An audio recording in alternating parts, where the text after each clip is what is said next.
Há muitos livros sobre a Revolução Russa de 1917, mas Ellen Rapaport escolheu um ponto de vista inovador, o da comunidade estrangeira que estava na cidade durante o ano que mudou a história. Uma coisa é a história, outra bem diversa é a percepção da história implantada no imaginário. A maioria das pessoas não lê livros de divulgação histórica, pelo que a sua informação vem muitas vezes dos filmes de Hollywood. Assim, para muitos, a Revolução de Outubro será a imagem que dela é dada no filme Redes 1981, de Warren Beatty, cuja fonte de inspiração foi 10 dias que abalaram o mundo 1919, do jornalista americano John Reed 18.871.920, que é, de longe, o mais popular relato, pelo menos no Ocidente, sobre estes eventos. A Revolução pelos olhos de John Reed. Reed assistiu em direto à Revolução, mas não era um historiador e aterrou em Petrogrado no início de setembro, sem qualquer conhecimento da língua ou experiência da sua cultura política e sem contatos pessoais no governo, na sociedade ou no movimento revolucionário. Rapaport, mais relevante ainda, Reed não tinha um ponto de vista neutro, era um entusiasta do socialismo, era um opositor da guerra com a Alemanha e estava em Petrogrado ao serviço das publicações socialistas The Masses e New York Call. Quando regressou ao ZEUA, em 1918, fez discursos apaixonados em defesa da Revolução Bolchevique, manifestando a esperança que ela não tardasse a chegar ao seu país. As suas posições radicais, nomeadamente as reservas expressas em relação à democracia ocidental e à defesa da ditadura do proletariado, levaram a que fosse expulso do Socialist Party of America em agosto de 1919, ao que Reed e outros radicais da ala esquerda do partido responderam com a fundação do Communist Labour Party of America. John Reed, k. 191.015. Nem por isso, Reed deixava de ser um jornalista talentoso e suficientemente honesto para admitir no prefácio de 10 dias que abalaram o mundo que as suas simpatias não eram neutras, e a simpatia de Reed pela causa revolucionária não o impediu de exprimir reservas em relação a alguns aspectos da Revolução, sobretudo quando regressou à Rússia em 1919 e se apercebeu da atuação da Checa, a polícia política soviética antecessora da NKVD e do KGB, quando, em 1920, no I Congresso do Comintern, em Moscovo, assistiu à atuação intimidatória de Grigori Zinoviev. Os atritos subsequentes com Zinoviev aumentaram as suas dúvidas quanto ao caminho tomado pela Revolução. Todavia, Reed, que faleceu em Moscovo em outubro de 1920, recebeu do regime soviético a honra de ser sepultado como um herói, na muralha do Kremlin, um túmulo reservado a altas figuras do movimento comunista e a que só mais 2 americanos tiveram direito: o ativista Bill Haywood, 18.691.928, fundador dos Industrial Workers of the World, e Charles Rutenberg, 18.821.927, fundador do Partido Comunista do ZEUA. Funeral de John Reed, Moscovo, outubro de 1920. Mas a informação mais relevante sobre a isenção de 10 dias que abalaram o mundo vem da apreciação ao livro feita por Lenin, expressa na introdução que escreveu em 1919 para uma reedição da obra. Li-o com grande interesse e sem que a atenção afrouxasse por um instante. Recomendo sem reservas a todos os trabalhadores do mundo. Eis um livro que gostaria de ver impresso em milhões de exemplares e ver traduzindo em todas as línguas. Fornece um relato verídico e vívido destes eventos tão determinantes para a compreensão do que realmente é a Revolução Proletária e a ditadura do proletariado. Quando Stalin ascendeu ao poder em 1924, após a morte de Lenin, manifestou seu desagrado com o livro, pois mostrava a Revolução como obra de Lenin e Trotsky, que entretanto se tornara no seu maior inimigo, e apenas mencionava o seu nome e em passant. Stalin determinou a proibição do livro, que só voltaria a circular na URSS após a sua morte em 1953. Capa da tradução alemã de 10 dias que abalaram o mundo, publicada em 1922 pelo Comintern. O ano de 1917 17 visto pela comunidade estrangeira de Petrogrado em Apanhados pela Revolução Petrogrado 1917 Temas debates. Ellen Rapaport, uma especialista na história da Rússia, ela pode também ler-se em português Os Últimos Dias dos Romanov e Aletheia, um vívido e arrepiante relato dos eventos que desembocaram no massacre da família imperial numa cave de Ekaterimburg. Em 1918 escolheu dar voz aos muitos estrangeiros, sobretudo britânicos, americanos e franceses, que estavam em Petrogrado como diplomatas, funcionários de bancos e empresas, jornalistas e espiões e cujas cartas, diários, memórias, artigos de jornal e livros fornecem uma visão alternativa à perspectiva de John Reed. Rapaport não só conduziu um exaustivo trabalho de pesquisa como conseguiu serzir esta diversidade de relatos numa narrativa que se lê com grande interesse e sem que a atenção afrouxe por um instante, mas que dificilmente agradaria Lenin. Florence Harper, uma das vozes escolhidas por Rapaport para relatar o ano de 1917 em Petrogrado. Harper era jornalista, mas também desenvolvia a atividade como enfermeira no hospital de campanha. A edição portuguesa substituiu o índice remissivo de 25 páginas da edição original por um índice onomástico de 7 páginas. O glossário de testemunhas oculares é muito útil, pois permite que o leitor identifique facilmente os autores dos relatos. A tradução, escorreita, é de Arthur Lopes Cardoso. Apanhados pela Revolução, de Ellen Rapaport. Temas e debates. A Revolução de Fevereiro. A Revolução de Outubro não era inevitável, na verdade, nem sequer a Revolução de Fevereiro, que levara à abdicação do czar e à constituição do governo provisório de Kerensky. O fora, depreende-se do livro de Rapaport que o misto de conservadorismo rígido e indiferença arrogante com que Nicolau I conduziu os destinos da Rússia foi a principal razão para o seu fim. Uma perspectiva também patente em Os Últimos Dias de Nicolau I, de Robert Service, publicado recentemente pela Desassossego Ver. Robert Service. Nicolau I era esperto, dissimulado e fanático. A recepção sumptuosa para 80 membros do corpo diplomático no salão de baile do Palácio de Catarina, em Tsarskoye Selo, no dia de Ano Novo de 1917, que foi também a última aparição pública de Nicolau I, é bem sintomática do que estava para vir, pois sob a profusão de candelabros e espelhos dourados e as amabilidades distribuídas pelo czar, a inquietação era bem visível. O primeiro secretário da embaixada americana observou que o czar parecia mais um autômato que precisava de corda do que um autocrata em condições de esmagar qualquer resistência que encontrasse, e o embaixador francês Maurice Paleolog reparou que entre todo o ilustre e magnífico séquito do czar não havia um único rosto que não denotasse ansiedade. O Hotel Astoria acolhia numerosos elementos da elite estrangeira em Petrogrado e várias das testemunhas do livro de Rapaport estavam nele hospedadas. A Revolução de Fevereiro foi, em última análise, espoletada pela fome, e esta resultou não tanto da falta generalizada de alimentos na Rússia, embora, claro, o facto de a economia estar debilitada por 3 anos guerra não ajudasse, como da incapacidade da administração czarista, minada pela incompetência e corrupção, em fazer chegar os alimentos a Petrogrado. A maioria dos manifestantes e grevistas que afluíam às ruas e praças não tinha motivações políticas.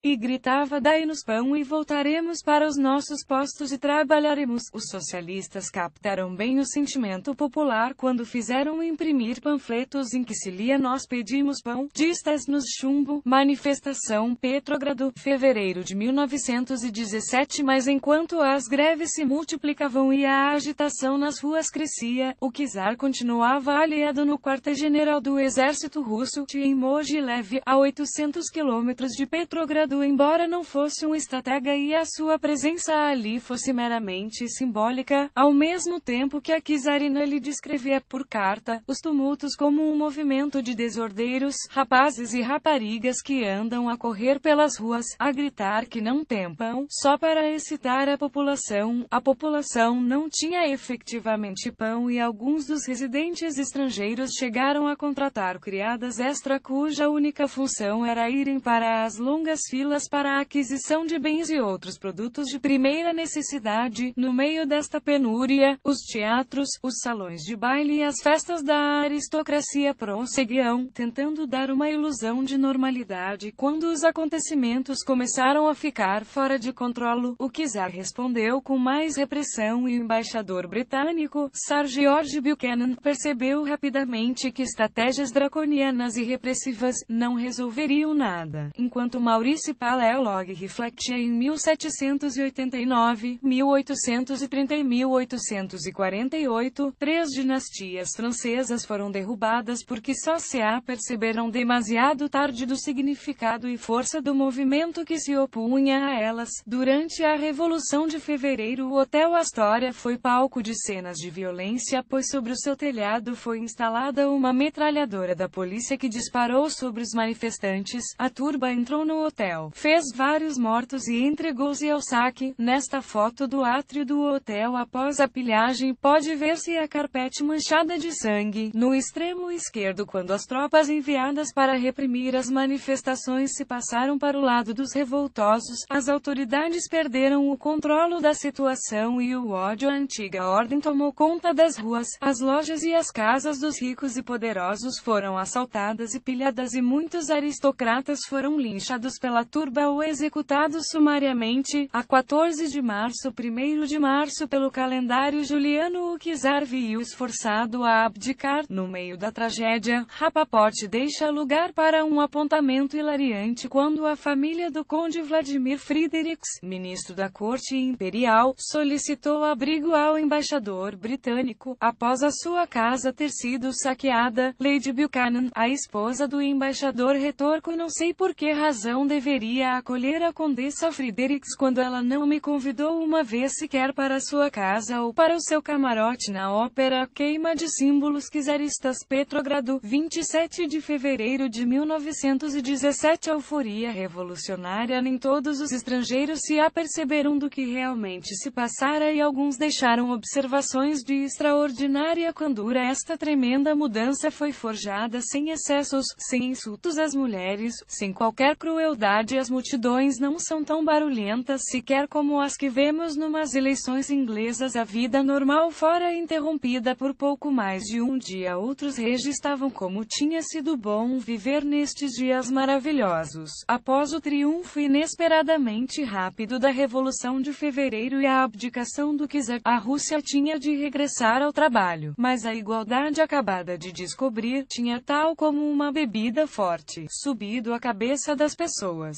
cheios de expectativas impossíveis e entregues a sonhos irracionais de dias de trabalho grandemente reduzidos e salários enormemente aumentados. Os operários levaram à redução dramática da atividade ou até à paralisação das indústrias, incluindo as que eram vitais ao esforço de guerra. Ao mesmo tempo, brotavam espontaneamente comitês autonomeados que pretendiam controlar os mais variados e ínfimos aspectos da vida e tirar daí dividendos. A justiça passou a ser administrada sumariamente pela turba. Uma acusação infundada do roubo de uma carteira num elétrico podia redundar facilmente num linchamento. Governo provisório. Março de 1917. Lenin entra em cena a 16 de abril. 3 de abril pelo calendário juliano, a que a Rússia continuava anacronicamente presa, desembarcava na estação Finlândia. Uma figura queria alterar o rumo dos acontecimentos. Lenin passara boa parte dos últimos 17 anos exilado no Ocidente. Só conseguira chegar a Petrogrado porque a Alemanha, sabendo da sua determinação em retirar a Rússia do conflito, providenciara o seu transporte a partir de Zurique. A viagem é detalhadamente descrita por Catherine Merhaideyol em Lenin no comboio, publicado recentemente pela Temas Debates. Verá 100 anos, uma viagem de comboio de Lenin mudou o mundo. Assim que chegou, Lenin começou a incitar a multidão à violência. Quereis enriquecer a dinheiro nos bancos, quereis palácios, ide para onde vos apetecer, não quereis caminhar na lama para aqueles carros, tudo isto vos pertence e é a vossa vez.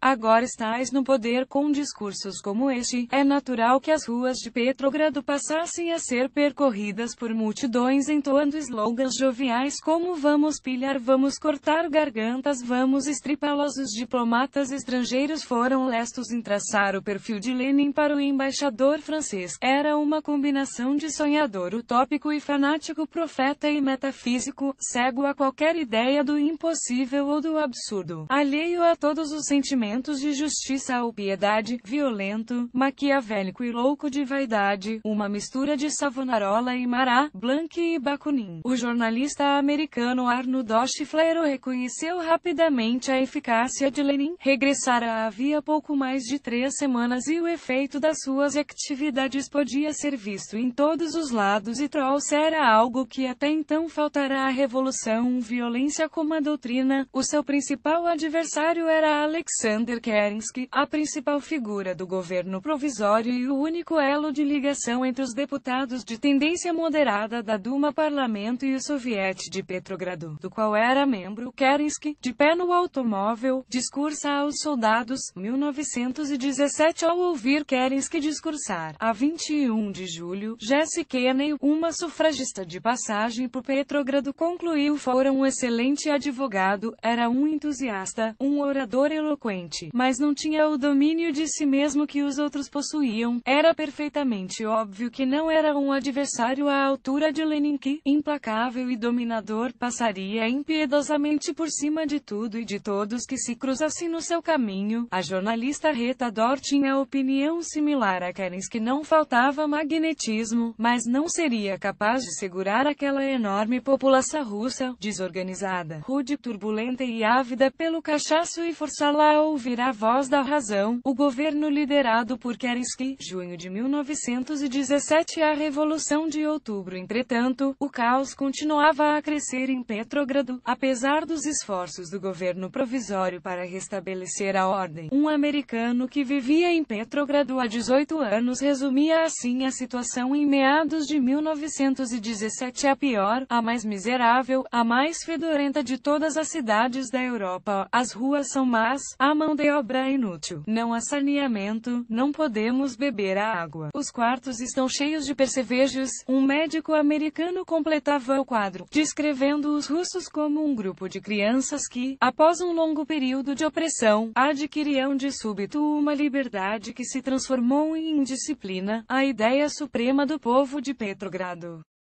Parecia ser não fazer nada. O economista americano Raymond Robbins fez um prognóstico certeiro quanto à evolução dos acontecimentos, baseado nas filas para a aquisição de alimentos. Se ficarem menores, o governo sobrevive; se aumentarem, morrerá. Tal como acontecera na Revolução de Fevereiro, não seriam as convicções ideológicas das massas a ditar o rumo dos acontecimentos, mas a satisfação das necessidades básicas. Numa analogia com a famosa frase da campanha eleitoral americana de 1992, poderia dizer: são as filas do pão. Estúpido, fila para comprar pão. Petrogrado, 1917. Em julho, manifestações de operários e soldados exigiram a entrega do poder ao Soviete de Petrogrado e o governo respondeu lançando as tropas contra a multidão e ordenando a prisão de Lenin, que teve de disfarçar-se e desaparecer de circulação. Pela mesma altura,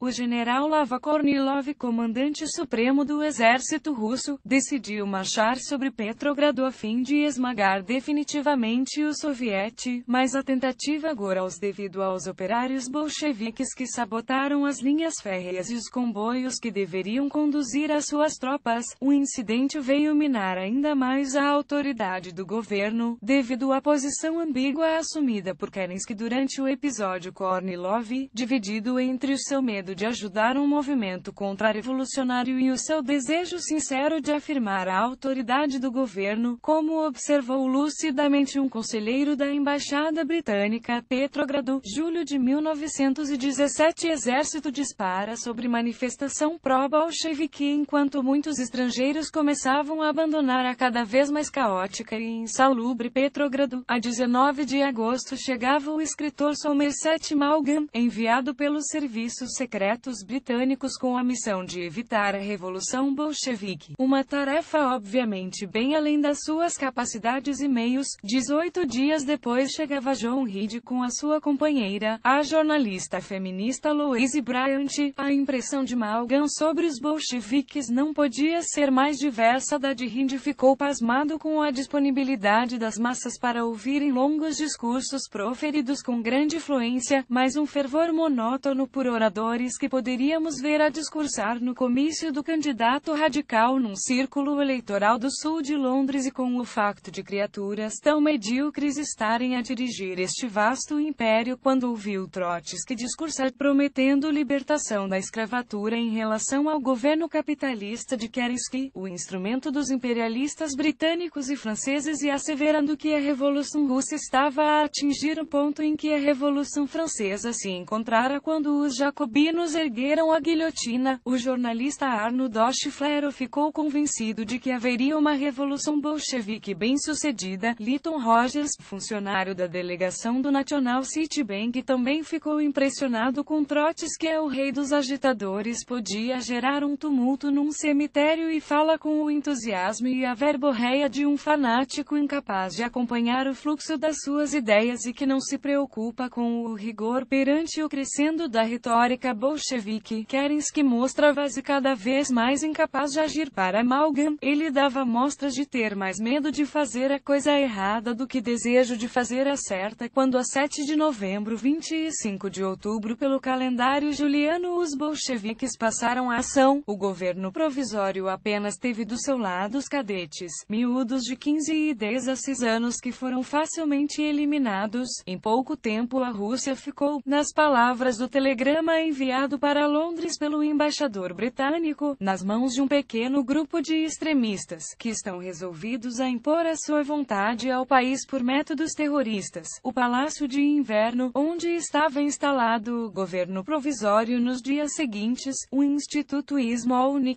era o centro de operações do soviete de Petrogrado, tornou-se num caldeirão de debate político, rivalidades e invectivas, que uma residente francesa na cidade descreveu assim: reuniões com um número sem fim de grupos cíndidos ou sessões plenárias, votações intermináveis de pontos de ordem ou correções de pontos de ordem, debates inúteis, que se arrastam sem interrupção, durante todo o dia e toda a noite, uma torrente sem fim de oradores cujas mãos estão presas pelos grilhões do dogmas partidários e só conseguem ver as coisas através dos seus olhos mortos de teóricos desligados da realidade. Assembleia do Soviete de Petrogrado, 1917. O adido militar da embaixada francesa tinha opinião análoga. Fundam-os partidos, criam-os cartéis, são formados comitês e também assembleias de comitês e comitês de assembleias. Todos afirmam estar a salvar o país e o mundo, mas todos os dias ouvimos falar em novas cisões e numa qualquer reconciliação apressada. Lenin, frente ao Instituto Smolny, quadro de Isaac Brodsky. Nos seus discursos antes da Revolução de Outubro, Trotsky fizera promessas miríficas: iremos dar-vos em primeiro lugar paz, em segundo pão e em terceiro terra. Sim, vamos tirar toda a terra aos ricos e dividi-la entre os camponeses e vamos reduzir as horas de trabalho, meus camaradas das fábricas, para 4, com o dobro do salário que recebeis agora, e vereis os criminosos do antigo regime e do governo autocrático de Kerensky serem castigados, juntamente com os capitalistas detentores das propriedades que vos escravizam a vós e aos camponeses proletários de todo o mundo. Univos, vós não tendes nada a perder a não ser os vossos grilhões. Cartaz das eleições de 12 de novembro. Todavia, as eleições de 12 de novembro, a que concorreram 19 partidos, deram aos bolcheviques apenas 175 dos 715 lugares da Assembleia Constituinte, sendo o segundo partido mais votado após os socialistas revolucionários, com 370 lugares, mas Lenin não estava disposto a aceitar este resultado inesperado. Adiou a abertura dos trabalhos da Assembleia de 28 de novembro para 5 de janeiro e, quando ela rejeitou os decretos propostos pelos bolcheviques, ordenou a sua dissolução. Uns dias antes, a 31 de dezembro, Lytton Rogers escrevia numa carta para a família: "É terrível pensar no futuro da Rússia, não só está fora da guerra como estará fora do nosso mundo durante muitos anos vindouros." O que Rogers dificilmente seria capaz de prever é que passariam 72 anos até que a Rússia regressasse ao mundo.